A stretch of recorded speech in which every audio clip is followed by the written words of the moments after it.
rational act that you can do, then vote Chud. जो विषय तय किया गया है उसे क्या मतलब है?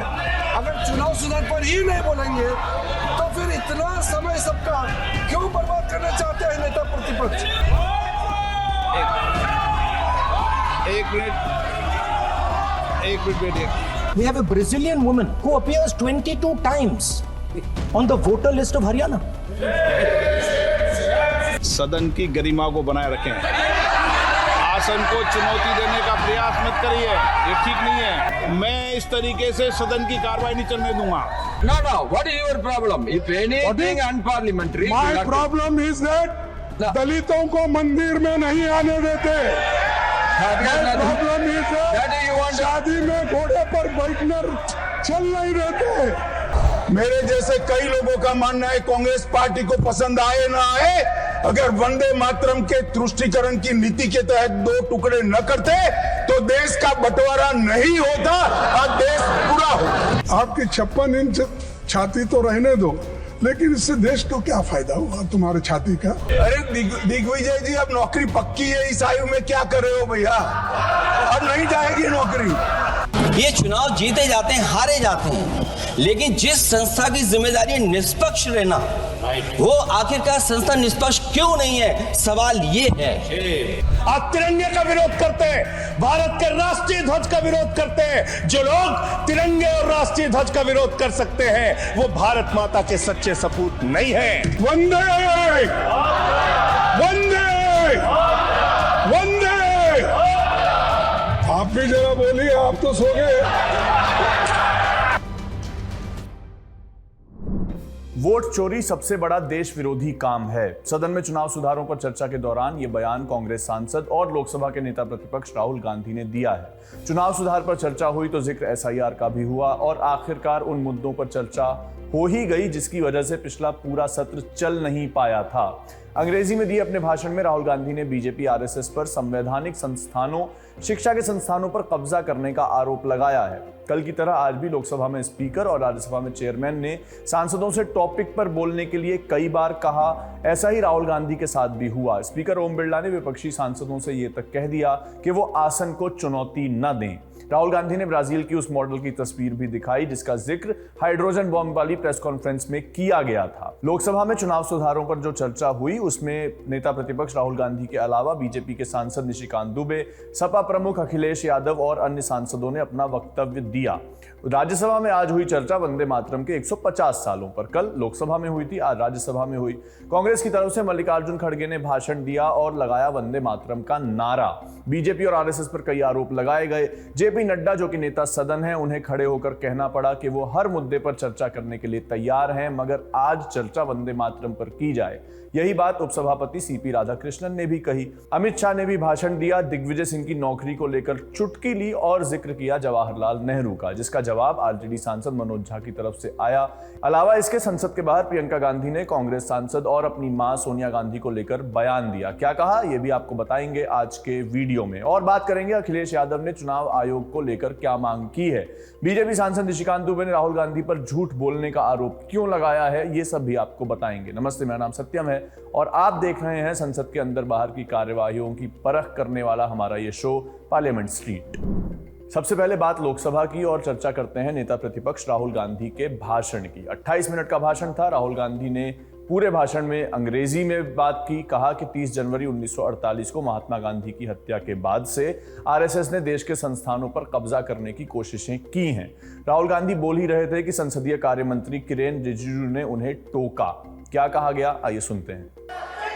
नेता प्रतिपक्ष चुनाव सुधार के लिए जो सुझाव देंगे सुनने के लिए तो हम बैठे हैं, लेकिन चुनाव सुधार को नहीं बोलते हुए कहा जो इस सदन से कोई वास्ता नहीं, जो संगठन उसका कहानी किसी और का बोलना ये कोई उचित नहीं है। समय बहुमूल्य है, समय का मर्यादा भी है। सबका सब यहाँ सुनने के लिए बैठे हैं और ये समय बहुत कीमती है, इसलिए हर एक पल अच्छा शब्दों का कोई अच्छा ज्ञान दे, सुझाव दे, सुनने के लिए हम लोग बैठे हैं। मेरा एक सीमित अनुरोध है नेता प्रतिपक्ष से, आप विषय पर ही रहिए।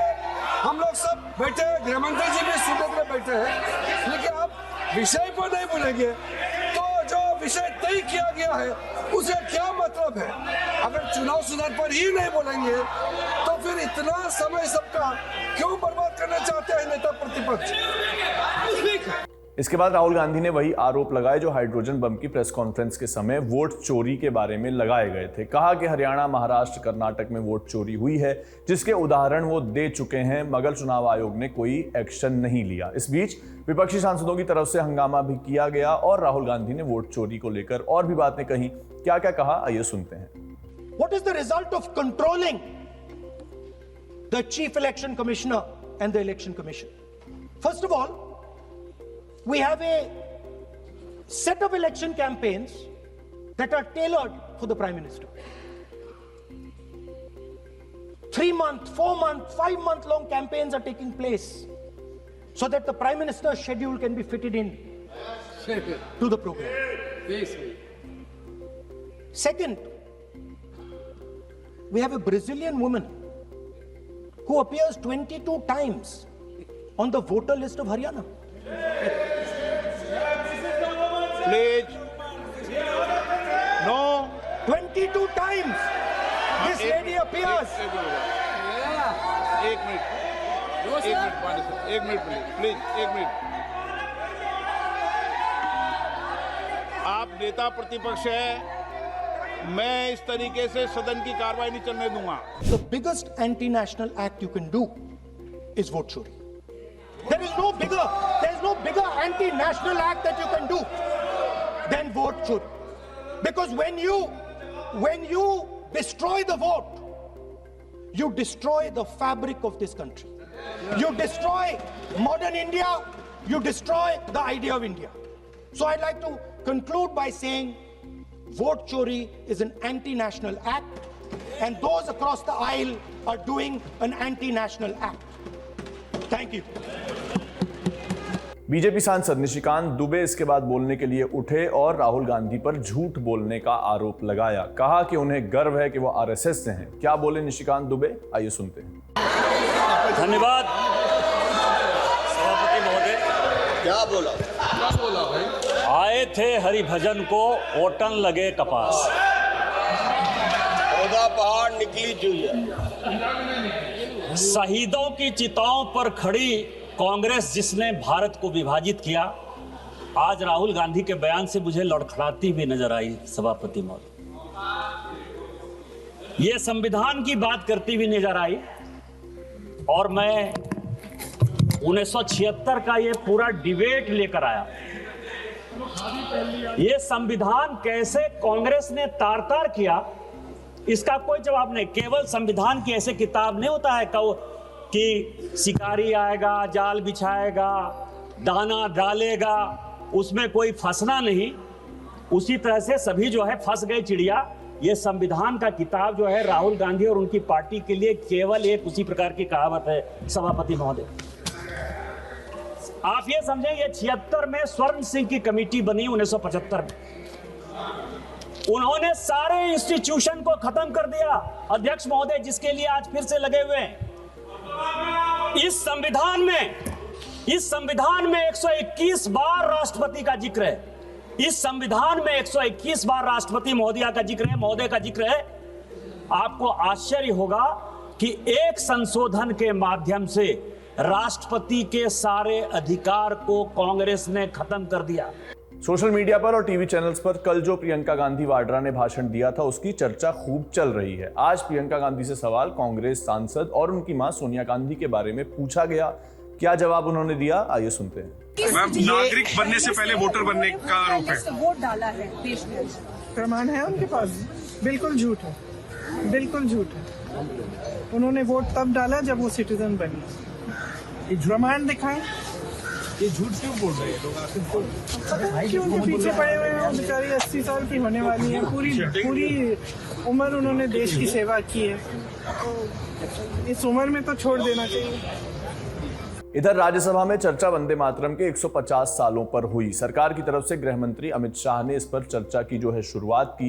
गृह मंत्री ने प्रियंका गांधी का भी जिक्र किया और बिना नाम लिए कह दिया कि कांग्रेस की एक नेत्री ने कल सवाल उठाया था कि वंदे मातरम पर चर्चा क्यों होनी चाहिए। इस बीच कांग्रेस सांसद दिग्विजय सिंह ने अमित शाह से कुछ कहा जिसका जवाब कुछ इस तरीके से दिया गया। अरे दिग्विजय जी, अब नौकरी पक्की है, इस आयु में क्या कर रहे हो भैया? अब नहीं जाएगी नौकरी। मान्यवर, मैं जो कह रहा हूं वो रिकॉर्ड का हिस्सा है दूसरे सदन का। मान्यवर, दूसरे सदन की चर्चा में कांग्रेस पार्टी की एक प्रमुख नेत्री ने कहा है कि वंदे मातरम की आज चर्चा की कोई जरूरत नहीं है। मुझे मालूम नहीं पड़ता कि वंदे मातरम से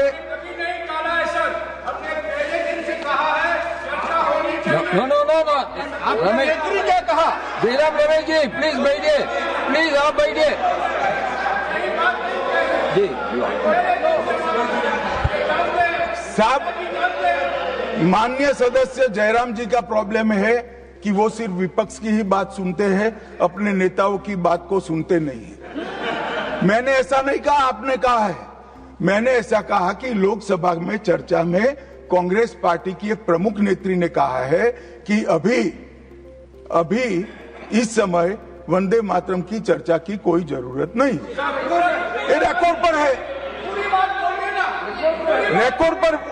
इसके बाद अमित शाह ने वंदे मातरम के जरिए निशाना कांग्रेस पार्टी पर साधा। कहा कि यदि जवाहरलाल नेहरू जी ने वंदे मातरम को 2 भागों में विभाजित का तुष्टीकरण की शुरुआत न की होती तो देश का विभाजन भी न हुआ होता। उन्होंने ये भी कहा कि सरकार हर मुद्दे पर बहस को तैयार है। संसद चलेगी तो सभी विषयों पर खुलकर चर्चा होगी। हम ना डरते हैं, ना कुछ छिपाने वाले हैं। और क्या बोले हैं गृह मंत्री, सुनते हैं। अब हम थोड़ा पीछे मुड़कर देखते हैं मान्यवर। जब वंदे मातरम के 50 साल हुए तब क्या हुआ? वंदे मातरम के 50 साल हुए, देश आजाद नहीं हुआ था। और वंदे मातरम की स्वर्ण जयंती हुई 1937 में। तब जवाहरलाल नेहरू जी ने वंदे मातरम के 2 टुकड़े कर उसको 2 अंतरों तक सीमित करने का काम। कांग्रेस पार्टी की 50वें साल में जो एक प्रकार से वंदे मातरम का महिमा मंडन करने की पद्धति थी,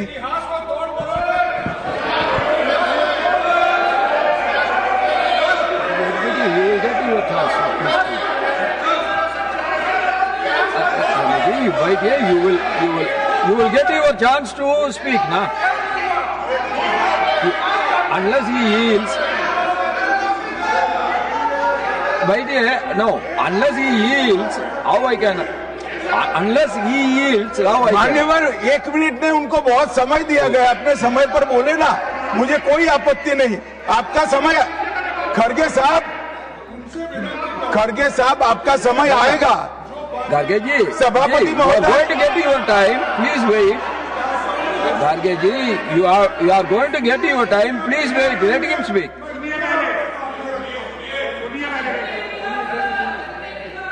मान्यवर, 50वें पड़ाव पर वंदे मातरम को सीमित कर दिया गया। वहीं से तुष्टीकरण की शुरुआत हुई और वो तुष्टीकरण जाकर देश के विभाजन में। मान्यवर, मेरे जैसे कई लोगों का मानना है, कांग्रेस पार्टी को पसंद आए ना आए, अगर वंदे मातरम के तुष्टीकरण की नीति के तहत 2 टुकड़े न करते तो देश का बंटवारा नहीं होता और देश पूरा होता। इंडी अलायंस के ढेर सारे लोगों ने, मेरे पास नाम की सूची है, इनको आपत्ति नहीं हो तो मैं पढ़ सकता हूं। ढेर सारे लोगों ने कहा था कि हम वंदे मातरम नहीं गाएंगे, ना बोल दिया। और मैंने मेरी आंख से देखा है, कई सारे सदस्य वंदे मातरम होता है तो वंदे मातरम के गान के पहले संसद में बैठे होते हैं तो भी खड़े होकर बाहर चले जाते हैं।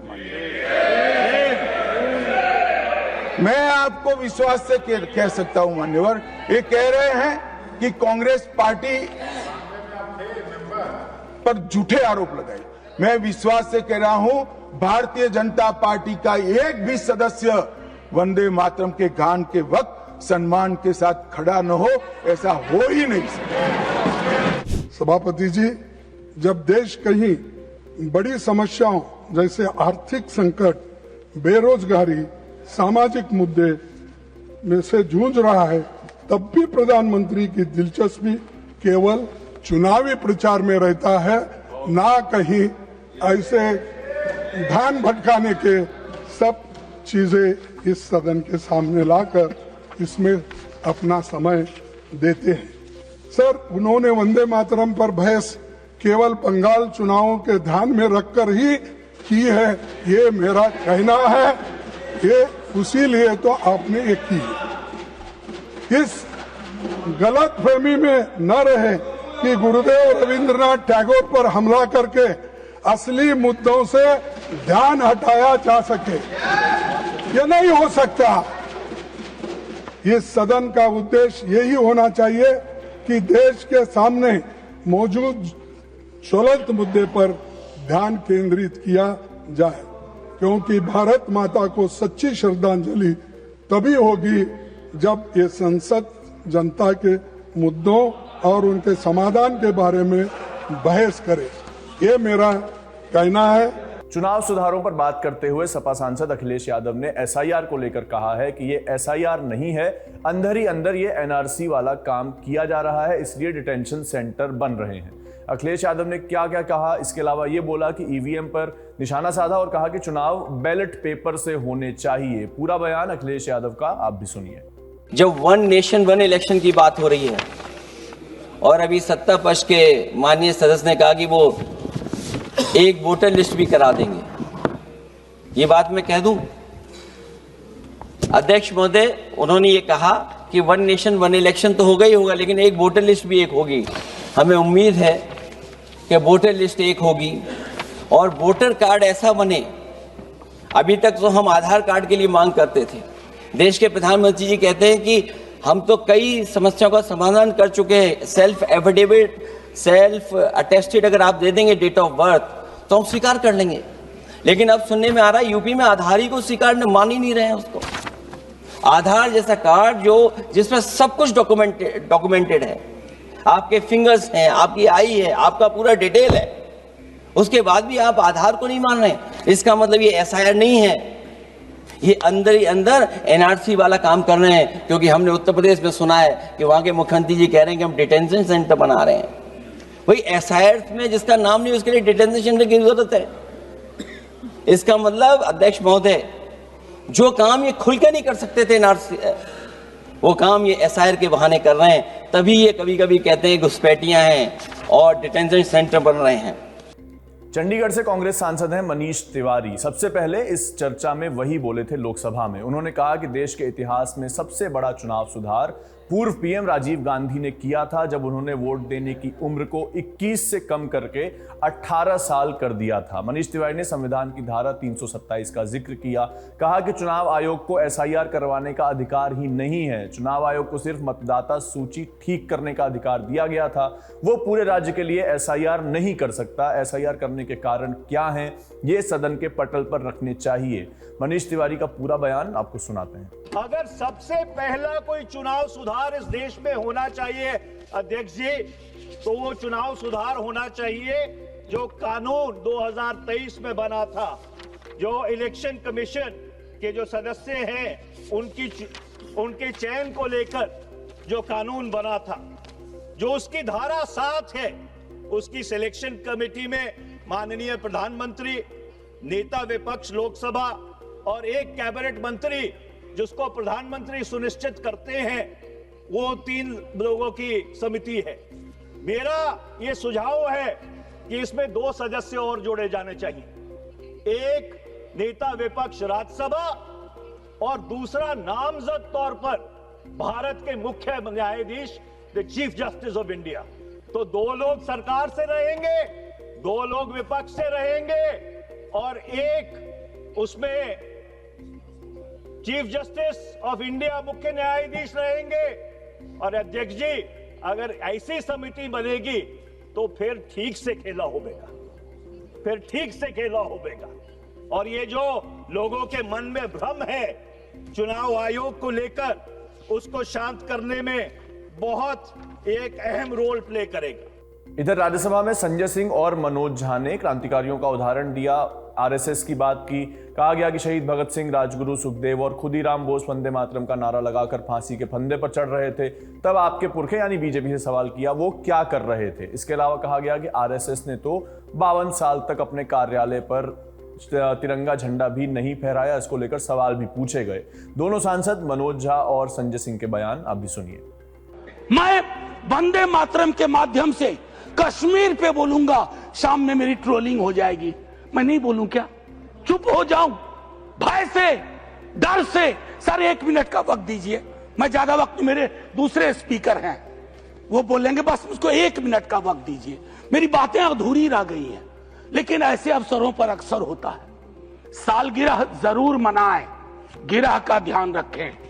वर्षगांठ जरूर मनाएं, गांठों का ध्यान रखें। और अगर वो न कर पाए तो इतना जरूर करें, इन महापुरुषों को, इनकी रचना को अपनी राजनीति का अवसर न बनाए, औजार न बनाए। और एक आखिरी टिप्पणी करूंगा, पहले भी कह चुका हूं सर, इस सदन में पक्ष विपक्ष दोनों तरफ महापुरुषों को याद करने वाले लोग हैं। सर 30 सेकंड और दे दीजिए, न जाने उस कुर्सी में क्या है जो बैठता है, जो बैठते हैं। सर बस 30 सेकंड दे दीजिए, मैं 30 सेकंड मांग रहा हूं। प्लीज मैं सिर्फ इतना कहना चाहता हूं, मैंने पहले भी कहा, प्रधानमंत्री जी को एक्चुअली बीजेपी के लोगों को नेहरू का धन्यवाद करना चाहिए। वो पॉलिटिकल लाइफ जैकेट की तरह इस्तेमाल किए जाते हैं। Nehru ji political life jacket. इसलिए कल सदन में एक नेता ने कहा, मैं आज यहां दोहराता हूं, एक दिन तय करिए और तय करिए कि मुकदमा हो। आप भी जिरह करिए, हम भी जिरह करें। मैं इतिहास का छात्र हूं, दिल्ली आया था एमए हिस्ट्री करने, धारा थोड़ी बदल गई, लेकिन आज भी इतिहास को संदर्भ में देखता हूं। 1937, 1905, 1915 की बातें पढ़ूंगा तो पूरा पैराग्राफ पढ़ूंगा, सेमीकोलन के बाद नहीं पढ़ूंगा। और मेरा इतिहास बोध 14 से पहले का है, 14 के बाद का नहीं है। जय हिंद, वंदे वंदे। Thank you. Doctor M Thambidurai ji. Vande Mataram का नारा लगाकर लोग जेल गए, लाठियां पड़ी उनको। मैं आपके माध्यम से इस सरकार से पूछना चाहता हूं, आरएसएस के 4 लोगों का नाम बताओ जो वंदे मातरम नारा लगा के जेल गए, उनका नाम बताओ। आप 4 लोगों का नाम बताओ। आप अपने 4 पुरखों का नाम आप बताओ। आपने 52 साल तक हिंदुस्तान का तिरंगा झंडा आरएसएस के मुख्यालय पे नहीं फहराया सर, नहीं फहराया। और 3 लोगों ने आरएसएस के मुख्यालय पर जब ये झंडा फहराया, उन तीनों के नाम मैं पढ़ रहा हूं, विजय, उन्मत, दिलीप। इन तीनों लोगों के खिलाफ आरएसएस ने एफआईआर दर्ज कराई। किस अपराध में? कि हमारे दफ्तर में तिरंगा क्यों फहरा दिया। और कितने साल तक मुकदमा लड़े? 13 साल तक मुकदमा लड़े। यह है आपकी असलियत। आप तिरंगे का विरोध करते हैं।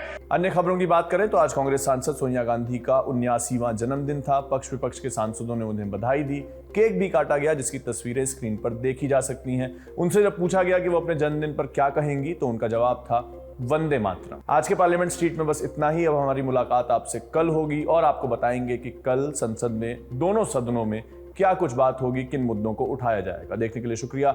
मेरा नाम सत्यम है। आपके लिए इसको रिकॉर्ड किया था मेरे साथी आनंद ने। देखते रहिए खबरगांव।